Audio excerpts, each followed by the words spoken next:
It is a challenge to tell a story in a public speech. It is a challenge to ask questions to the audience and bring them in. It is a challenge to connect the questions with the story you're telling.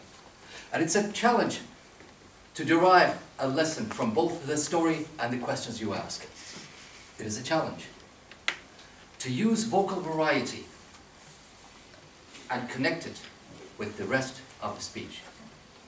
But the biggest challenge of all is to do all of these in harmony in one speech. And Bengu has done this tonight.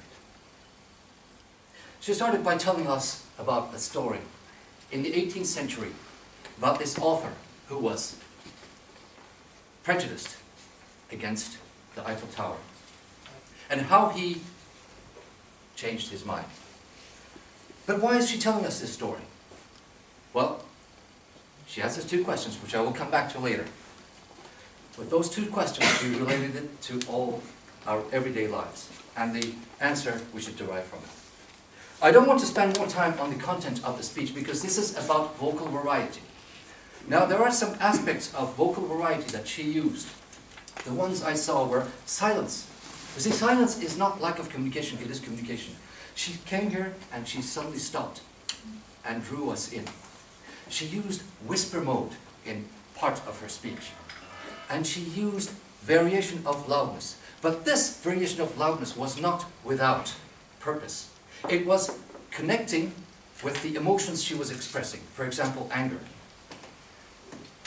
When she asked us those two questions, let me tell you what the questions were first. Have you ever been in a situation that you questioned and found the answer eventually? And the second question, I missed part of it, but it was, why isn't he calling me? No answer. I noticed that she used a different level of loudness in the two questions. And this is also to create impact.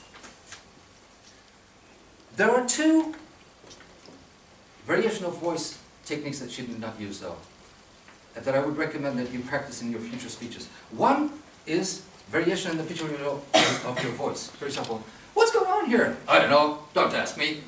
This kind of pitch variance. And variance in speed. You do not use variance in speed. It does not mean that you would have to use all characteristics of vocal variety in every speech. But I would recommend that you use those in your future speeches. My biggest recommendation to you is not to forget about vocal variety after the sixth speech. See, what some speakers do, okay, the sixth speech is done, I can forget about vocal variety. No, it has to be part of our everyday speaking. So, vary the pitch, vary speed, and continue working on your vocal variety. Congratulations, that was a